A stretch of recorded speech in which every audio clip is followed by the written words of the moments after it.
नमस्कार दोस्तों, आज हम हिंदी नेट सेट अध्ययन में अनिवार्य पेपर में इकाई 4 देखेंगे।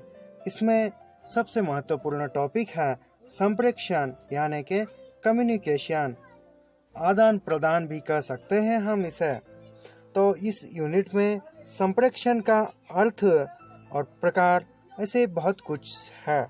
तो सबसे प्रथम हम प्रारूप के स्वरूप में संप्रेषण यानी क्या यह देखते हैं। मनुष्य के द्वारा विभिन्न प्रकार की जानकारी अलग अलग माध्यमों से प्राप्त की जाती है। यह कार्य संप्रेषण के द्वारा ही संभव हो पाता है। मनुष्य अपने विचारों को दूसरों तक पहुंचाने तथा दूसरों के विचारों को समझने के लिए संप्रेषण पर निर्भर होता है।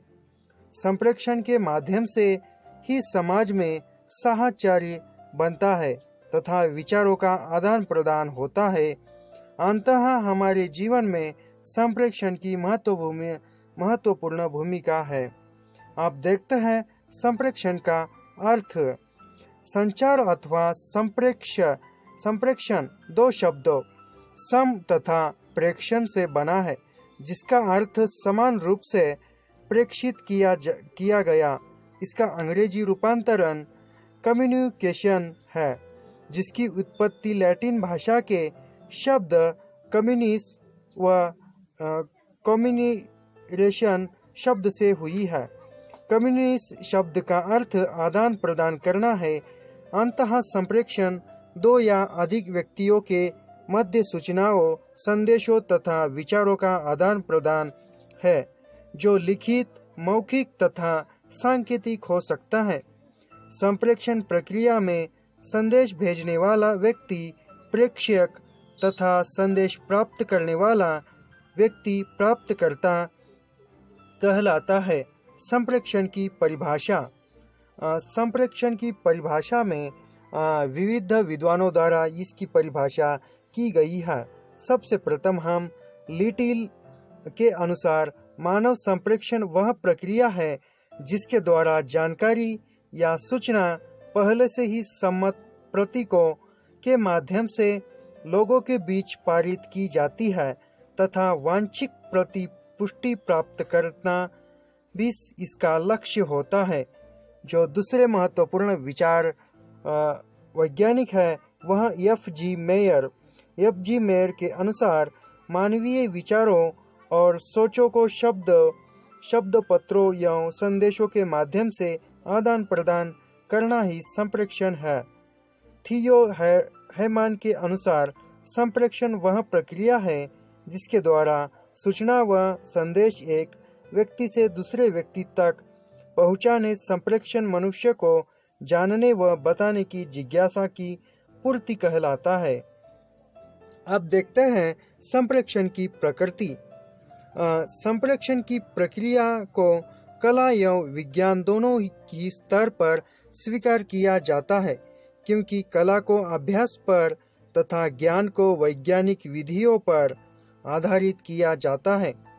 अंतः संप्रेषण प्रक्रिया को प्रभावी बनाने के लिए क्रमबद्ध ज्ञान ही नहीं बल्कि प्रस्तुत करने की अभिव्यक्ति भी आवश्यक है, जिसको अभ्यास द्वारा प्रभावी बनाया जाता है। इसी के आधार पर संप्रेषण को पुरानी कला और नया विज्ञान कहा जाता है। संप्रेषण की प्रकृति को निम्नलिखित रूपों के अंतर्गत समझा जा सकता है। संप्रेषण सामाजिक संबंधों को स्थापित करने वाली क्रिया है। एक प्रभावशाली संप्रेषण आकर्षक व्यक्तित्व की अपेक्षा नहीं करता। संप्रेषण एक प्रबंधकीय कार्य है, जिसके अंतर्गत प्रतिभागियों का चयन, सानिध्य, उपयोगिता आदि कारकों द्वारा प्रभावित होता है। संप्रेषण अपने अंदर कला एवं विज्ञान दोनों की तत्वों को समाहित किए हुए रहता है। संप्रेषण एक मार्गी तथा द्विमार्गी दोनों ही प्रकार का हो सकता है।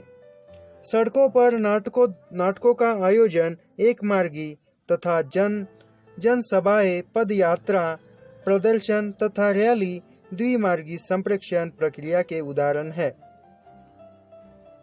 तो इसके बाद देखते हैं संप्रेषण के तत्व। संप्रेषण के तत्वों में सबसे प्रथम तत्व माना जाता है वह है स्पष्टता। संप्रेषण स्पष्ट रूप से आरंभ होना चाहिए। सततता, संप्रेषण सतत तथा संदेश प्राप्तकर्ता के अनुरूप होना चाहिए। पर्याप्तता, संप्रेषण में सूचना या संदेश पर्याप्त होना चाहिए। सामयिकता, संप्रेषण समय से आरंभ होना चाहिए। एकरूपता, संप्रेषण का गुण दृढ़ता युक्त या कठोर नहीं होना चाहिए, बल्कि यह सरल या लचीला होना चाहिए। स्वीकार्यता, संप्रेषण प्राप्तकर्ता के लिए स्वीकार्य होना चाहिए तथा उसकी अनुक्रिया सकारात्मक होनी चाहिए। यह संप्रेषण के तत्व है। आप देखते हैं संप्रेषण के उद्देश्य। किसी संस्था में कार्य कर्मचारियों को उनके कार्यों से संबंधित स्पष्ट एवं उपयुक्त आदेश एवं सूचना प्रदान करना, यह संप्रेषण का उद्देश्य है।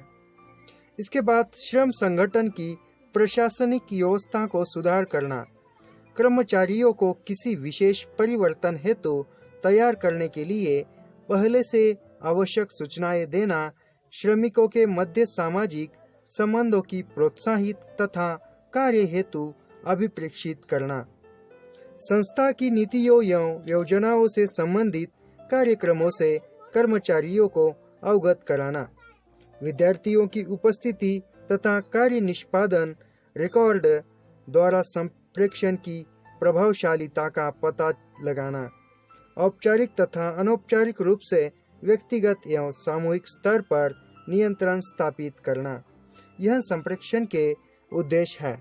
इसके कल के वीडियो में हम संप्रेषण के कार्य देखेंगे। तो अगला वीडियो देखने के लिए और पूरा हिंदी नेट सेट अध्ययन का पाठ्यक्रम का अध्ययन करने के लिए कृपया मेरे चैनल को सब्सक्राइब कीजिए। मिलते हैं कल की वीडियो में। धन्यवाद।